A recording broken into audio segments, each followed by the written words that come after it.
Emily. How are you? Hi, I'm so happy to be here. Thank you for having me. No, thank you so much. This is such a powerful time. I'm excited to kind of get a refresher from you. And I just have one question. How do you look like you are glowing during times like this? Like, honestly. Honestly, I feel happier than I've ever felt. I'm going through like intense, we were just talking about before recording, I'm going through like some pretty intense life changes, and we're all going through a pandemic and election. And I just feel like, I guess this meditation stuff must work because I'm 12 years in, but I'm just feeling like really good. I'm exercising more, so thank you. My sleep is not great, to be honest, not because of insomnia, but just because I've been like socializing, not face to face, but on FaceTime, and Right. but I just feel really happy, and I think that it's radiating out of my face. So thank you for acknowledging Oh, that. I totally are glowing. Isn't it interesting how during these times that the things that we preach and we believe in, we're just like, no, I promise it works, it works. But I feel Yes. like during times like this, when we are even getting tested with what we do, that now it's just like, oh, like it works. Because look at us, we're thriving during times where so many that don't have the tools are really just kind of pedaling and trying to just stay afloat. Yes, yes. And like I think the analogy you just used, which I thought was so good, is like you hold on to these tools, you hold on to exercise, nutrition, meditation, and this becomes like your life jacket. And even though the waves are getting rocky, even though the world is changing and we can't control the external factors, if you have this core deep inside yourself, it allows you to adapt, to flow, to surf, versus like being rigidly attached to how you think life should be showing up. And then you just get bashed against the rocks, which is not Right. fun for anybody. Right. No, I love that. I started using this analogy just because I really talk about having those non negotiables and what those non negotiables are in your life. And for me, of course, exercise, eating healthy, but a big one for me is my meditation. And so Yes. when we have these non negotiables and we have this life vest that represents what those are, I feel like when you hold on to it, the waves of life, as we're seeing, we didn't really realize how big these waves could get. But when you hold on to them firmly, it's like, yeah, we're going to kind of bob up and down, but we'll be able to get through this on top. Yes. Powerful. Yes. So, talk to me, Ziva meditation. Tell me a little bit about that and how is Ziva different than other forms of meditation? Let's say I were just to download a meditation app.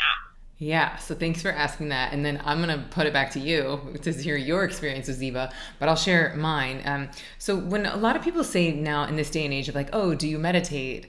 They think, oh, well, do you do Calmer Headspace? They're like, well, which meditation app are you doing? It's kind of what people assume or associate it with. And this is, the apps are awesome. I think they're really great. I think they have a great role in this meditation story, but it's like meditation apps are like a delicious glass of water. Ziva is Mm. like getting in the ocean. It's like Yeah. it takes things to just a whole nother level. You become self-sufficient in your practice. You don't need to go to your phone to meditate, which to me, that's like having an AA meeting in a liquor store. Like, why would you want to go to your phone to Yeah, we unplug? want to get away from that, right? Yeah. It's like we've all got plenty of screen time right now. It's like let's just close our eyes and become self-sufficient. And so you have this beautiful everyday, twice a day practice. So once you graduate from the training, one way it's different is that it's actual matriculation. It's a 15-day course that teaches you mindfulness, meditation, and manifesting. And then once you graduate, you have this twice a day practice you can do on your own anywhere for life. So on a plane with your kids yelling in the next room, in a lift, in your living room, at work, and it's become so portable and so refreshing. So the other thing that makes it different is that in Ziva, you're giving your body rest that's 5 times deeper than sleep. So for a 15-minute meditation, it's the equivalent of an hour-long nap, but without the sleep hangover. And so, mid-afternoon, instead of having the chocolate or the coffee or the nap or just pushing through and getting more adrenaline and cortisol, you can take a 15-minute break, which, we all have it. You might not think you have it, but if you carve it out, I guarantee if you looked at your social media usage, you'd be like, oh, I can carve out 15 minutes to meditate. But then you do it and you have this hit of productivity and energy and joy on the other side. And then it's like you can't imagine your day without it. So a big differentiator between the apps and Ziva is that I say with the apps, oftentimes you're spending your time, you're spending those 15 minutes. But with Ziva, you're really investing it, meaning you're going to get a return on that investment. You're going to get hours back in your day with more productivity and better sleep. which is what we're all looking for, right? More time.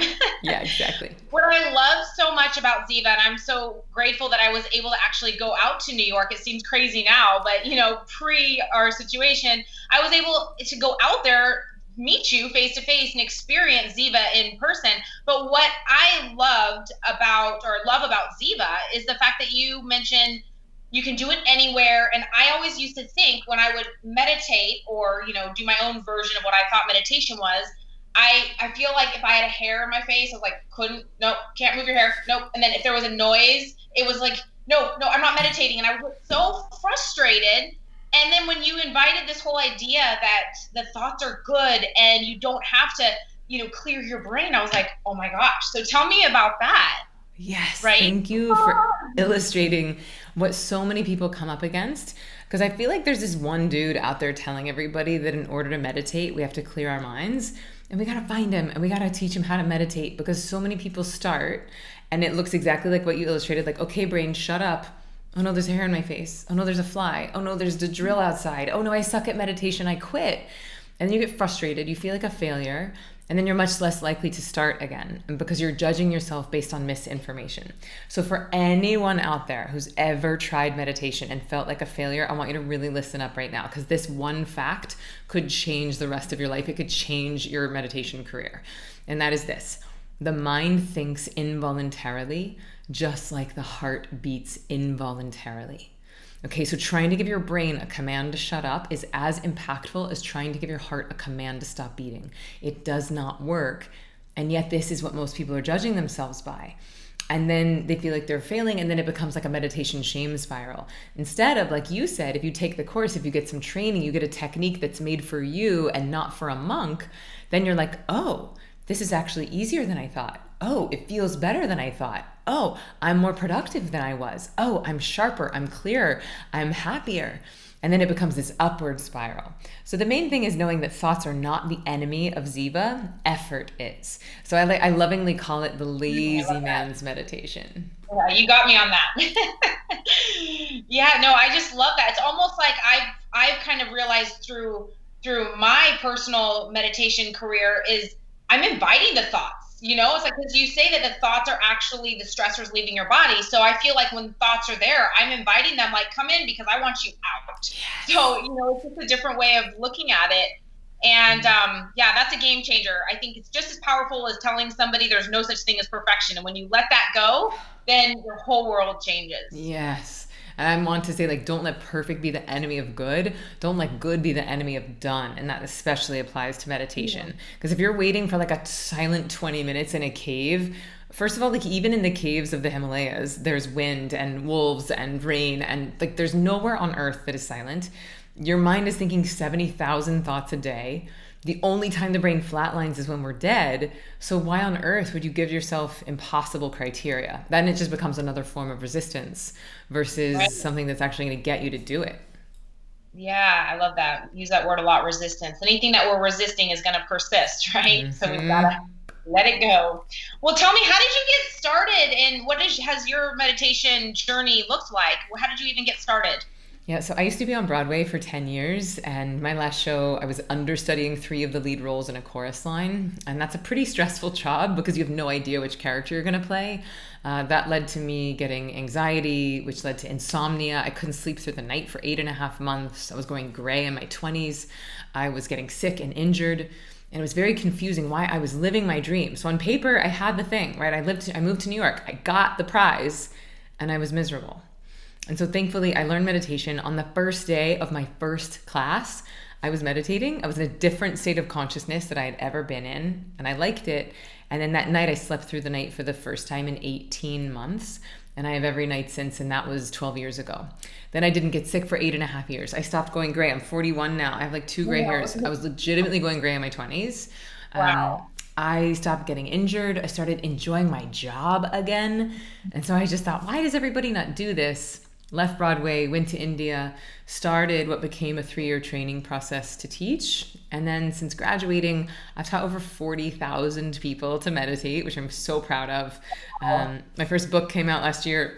It's called Stress Less, Accomplish More. Yeah!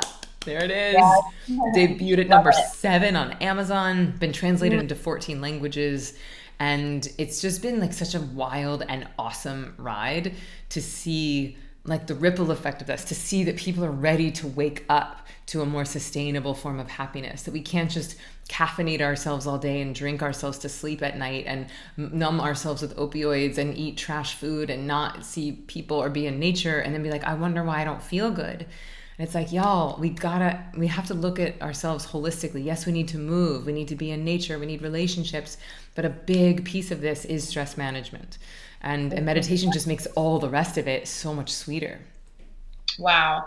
Now you go into a lot of the science in your book, which I love. So for people that are, in their left brain and they want the logic behind it, most people, like, can you just kind of talk about a little bit of the science behind it? This isn't just like, oh, you're going to feel good, airy fairy. Like, this legit does magic. Obviously, look at you, you're glowing. You have beautiful hair now, no grays, whatnot. How now? Like, talk about the science. Yeah. So you're right. The first whole third of the book is all the science of why it's going to help you have better sex, strengthen your immune system, make more money, fertility, reverse body age. And so I'll just share with some of those. So, sleep too. So sleep is a big one for a lot of folks, especially, election season and, we're in this pandemic. So a lot of people, the first indicator, the first red flag that they're out of balance on stress is their sleep will start to go. And so the reason why meditation has like a 90% success rate with insomnia is that you're using these 2 sittings a day as a time for stress release so that you can use your sleep as a time for sleep. So what a lot of people are doing is if they're not meditating, then sleep is the most restful form of rest that they have. And so their body has to use that sleep for stress release. And that's actually what insomnia is. You lie down, you get a little bit of rest, body starts releasing stresses in the form of thoughts. Mind goes off to the races. Next thing you know, it's 6 a.m. You haven't slept a wink. Versus once you start Ziva, every day, twice a day, you're going to be getting rid of those stresses. So your sleep latency decreases, which means the time it takes you to fall asleep is like you're out. And you also get deeper sleep for longer, which over time means you might need less of it. So I used to be like an 8 to 9 hours kind of girl. Like that's how I felt my best. Now I can do 6 to 7. And as long as I'm meditating, I feel really, really good, really sharp.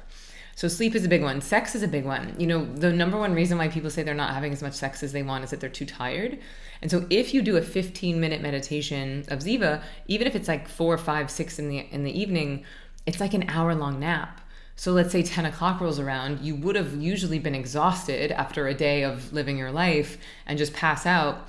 It's like now, well, imagine taking an hour nap. You might have a little bit of gas in the tank to give to your partner or to go out on a date or do whatever it is that you love doing, or even a date with yourself.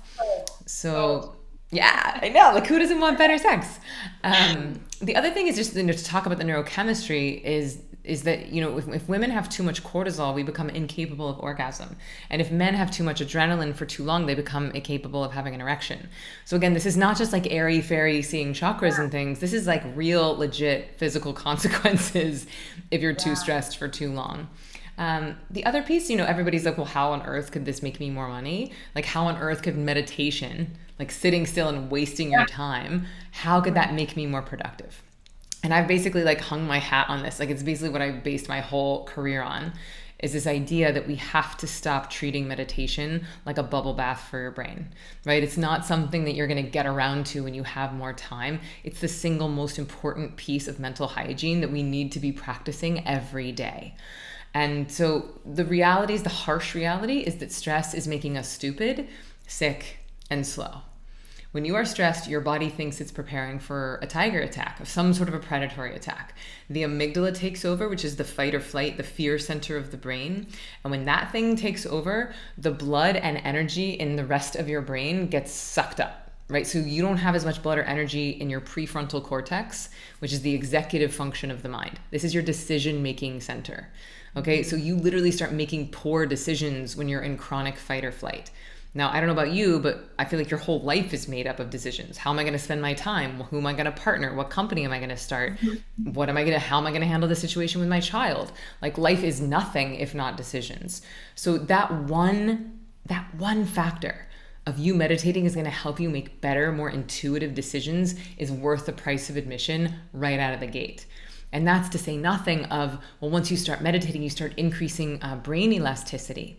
That's the brain's ability to change itself. And we want our brains to be elastic, right? We want to keep growing them and to keep learning new things really until we die. Because the second your brain becomes fixed and the second you stop learning, it starts atrophying. Right. And it's like, it's just like muscles. If you're not growing, then they're shrinking. And it's the same with the brain. And so meditation allows you to quite literally thicken the white matter in your brain, which is the corpus callosum, which gives you the ability to access critical thinking and intuitive thinking simultaneously. And you're increasing that neuroplasticity and you're making better decisions. So and this is a big one. We've now proven that you can increase your IQ by up to 12 points. Wow. Yeah. Now, how long does it take for this process to actually happen? Because I had kind of a cool experience, but it was only about a year after my meditation practice with Ziva and practicing this on a daily, where I launched a course that I had been working on for a while, and I hadn't launched it yet. So I was putting all the pieces together. I knew, what I wanted to do, module, but kind of was trying to figure out the flow of how I was going to put it all together and the word I was going to use and just the system behind what I'm teaching. Yeah. And I had I went to the beach and was actually taken to the beach because I lost my keys in my car. I was waiting for them to come. Long story short, I was like, I'm going to go meditate. So I went to the beach and just had the most amazing meditation where the whole system and the name and what I'm teaching now in the Jiva Academy, it just came to me. And I really haven't had an experience like that as massive as that was. You know how you say every meditation is different, but I had that experience. When you talk about how your creativity increases, I experienced it. So is that odd that it happened that soon, or does this happen more as we continue, or? Yeah, it's so beautiful. So one, congratulations. It's so awesome. And so, yeah, sometimes I call those downloads, right? When you're just like you get some amazing idea, and usually it's, sometimes they just come out of nowhere, but oftentimes it's an answer to a problem that we've been looking to solve. You would obviously been sort of manifesting this because you've been asking the question, what is my course going to look like? What's the name? How's it going to look? You've been sort of dancing with these questions. And then in the meditation, you got quiet enough to listen. Right? You got still enough. And in Ziva, what we're doing is that we utilize something called a mantra, which is not an affirmation. It's not a saying. And in your case, it's a meaningless primordial sound, which acts as an anchor to your right brain. Okay. And the right brain, I liken it to your router, right? It's like the Wi-Fi router that's connecting you to the internet. Your right brain is downloading all these ideas from the collective intelligence, from creativity itself. And the reality is those ideas are there all the time. Nature is just begging us to receive these ideas, right? Like nature wants these things to be birthed through us, but many of us are so tired, so stressed, so addicted to our phones that we're just scrolling through that we're not leaving any space to receive. And so just by you getting quiet, by being in nature, by choosing bliss over stress, you could have sat there and pouted that you left your keys in your car. You could have sat there and been mad that you were wasting time. But no, you went and got in nature, you meditated, you settled down, and it was like, it just came in. Okay, and now the cool thing that I find happens over time is that sometimes it'll happen in the meditation, but because you're taking your right brain to the gym every day, twice a day, it starts happening all the time. So you might not even attribute it or link it to meditation, but you're just like, oh yeah, this person, call that, it's this color. Like you just become more decisive, and that's you sort of like downloading those things in real time. I love that. And you're a mom, as a busy mom, that was a problem I was having, which is why my husband got me the book and was like, you're going to New York to do this Ziva meditation and meet Emily. Because I just felt like a hamster on a wheel. Like I couldn't, it was very frustrating. I felt like I had all these thoughts, and like you said, they're all dancing in my head, but I couldn't, it wasn't like a beautiful dance that was flowing. It was like I couldn't, with kids and work and decisions and not taking that time to allow, the thoughts to manifest into what they are now. I just kind of felt frustrated. And like you said, that stress and the cortisol starts to pick up, and just really confused as to decision making just wasn't easy for me. And now I feel like having that anchor of just knowing that you can turn inward and find that calmness and stillness is powerful. And I think more moms need to hear the impact and ditch the whole, I don't have time for this because Yes. it's massive. Yes, from your lips to God's ears. And so, one thing that we're doing that I hope is going to really help moms out a lot is we've been working on this for 2 years, but in January, we're releasing Ziva Kids. And so this is going to be Oh, the same like mindfulness, meditation, and manifesting, but made in a really entertaining and fun and cool. accessible format. For kids ages 4 to 14. So stay tuned for that. I would say that everyone should come get on our list at zivameditation.com so they can be in the know on that. But so the beautiful thing about that is that if your kids are meditating, one, it's going to give you a minute to yourself, and two, it becomes this beautiful thing that you can share, right? That you're meditating and your kids can join in, versus I know a lot of people experience mom guilt where you're like, oh, I feel bad taking this time for myself because I'm not spending it with my child, or they start to resent it. And so this way you have something to share with your kids, and as a family it becomes really a beautiful time. And thank you for sharing that. I'm so happy to hear that your decision making is sharper and you're feeling less stressed. Yeah, no, absolutely. Thank you I'm excited for the kids. I mean, I've actually done some little Google, like kids meditation. I haven't found one that I like yet, Me so I'm neither. That's why we excited. made it. So look, we've been working on this for 2 years. We work with folks from Sesame Street, with child psychologists from Harvard. Like it is, I'm so excited about it. Like I've really never worked harder on anything, like as far as a program goes. And so I can't wait. I like want to release it right now, but my team's like, no, we have to do a proper launch. Yeah. Wow, And that's one gonna be thing awesome. I would say is that anyone's like, oh, I really want my kid to meditate. I would say that you don't have to wait for Ziva Kids. Like the best thing you could do to get your family excited about meditation is like you start a practice now, because our stress is directly impacting our kids' stress. And if we're not modeling that behavior, the chances of them doing it on their own is slim. So I would say people can start right now. And I'd love to gift your audience the first 3 days of our adult training. It's called Ziva Online. So I think you have a link for that. But if people just go to zivameditation.com, you can see it's the first 3 days, and it's where you learn the mindfulness piece. It's like the really great way to get rid of stress in the now. And then once you develop that habit, it's going to be way easier to introduce it to your kids when it comes out. Yeah, I mean, they're benefiting already because you're a happier, better, more productive mother, right? And the kids catch on quickly too. They always come in and they're like, oh, she's meditating. Even the friends, they get it down now. Oh, she's meditating. And they just walk out the door. Great. It's good Well, for thank you. you. Yeah. Okay. So would you be so kind to guide us through a meditation? Yeah, I would love to. It'd be so fun. Any requests, anything you definitely want or don't want or think that people would enjoy or need? I like the whole idea behind letting go. I just think in the health fitness industry, just this whole idea of perfection has come up a lot. And Mm-hmm. I've just been preaching all about there's no such thing, and just letting go of that idea of perfection, and so something along those lines. Okay, great. Thank you for that. Okay, so we'll just do a few minutes here. It'll be like a nice little amuse bouche, a nice little teaser. Do a little bit of breath work. I have a perfect thing for like surrendering that idea of perfection, and then we'll come out feeling even better than when we started. So I recommend having a seat with your back supported, head free. Let's go ahead and close the eyes. Let's take a big inhale through the nose. And as you exhale, imagine your brow softening, your jaw softening, shoulders dropping, belly releasing. Really good. Another inhale through the nose, breathing space into the belly, space into your heart. And as you exhale, imagining warm water or delicious smelling massage oil just being poured from the top of your head and relaxing all the muscles in your head, your neck, your chest, your legs, your calves, and washing any stress right out through the bottoms of your feet. One final time, biggest inhale you've taken all day.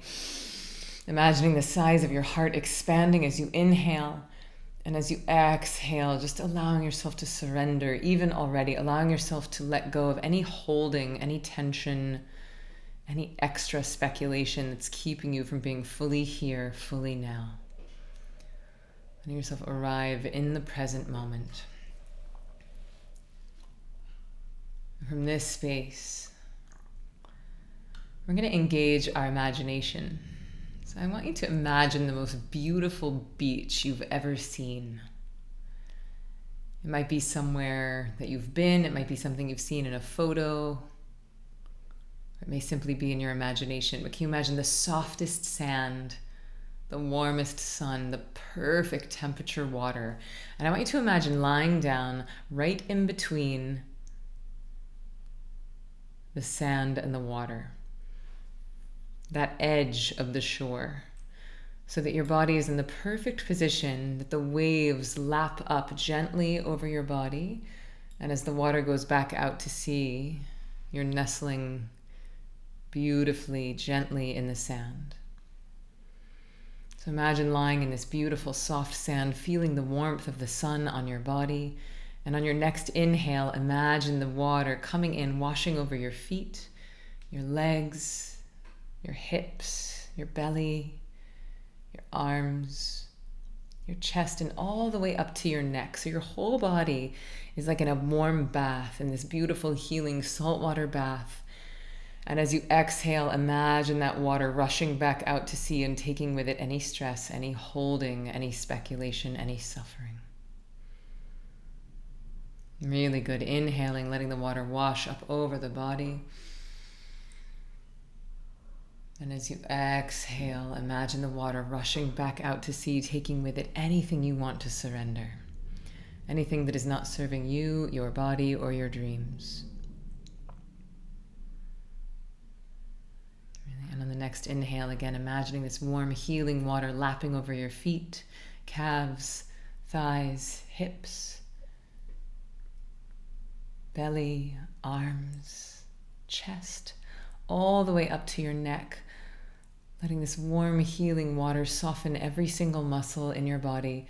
And as the water rushes back out to sea, it takes with it anything that is not serving you. Letting your muscles start to feel like jello. And we'll be here for just a few moments. And on each inhale, I invite you to think the word let. And as you exhale, think the word go. Just like a whisper of an echo in the background of your mind, letting it be so gentle. Breathing in the word let. Breathing out the word go. Let go. Let go. Let go.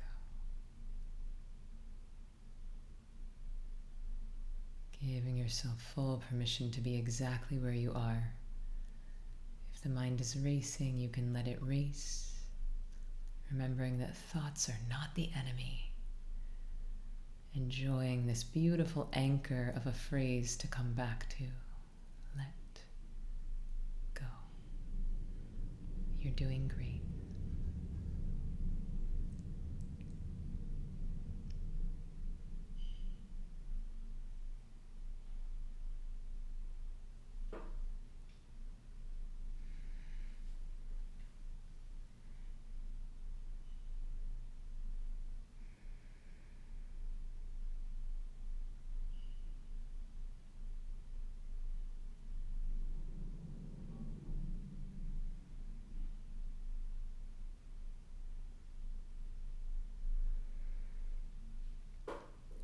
Really good. So let's keep the eyes closed.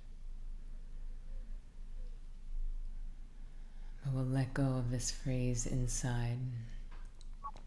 We're gently cutting the cord to an anchor. And on your next inhale and exhale, you can take one final cleansing breath, just really inviting anything that's stuck, any old speculation, control, disappointment, or stress. Just let it wash right out through the bottoms of your feet. And taking a cleansing, energizing breath, starting to bring your awareness into the room, into the body. Starting to move your hands. Move your feet. And in your own time, whenever you're ready, we can start to slowly, Gently open the eyes.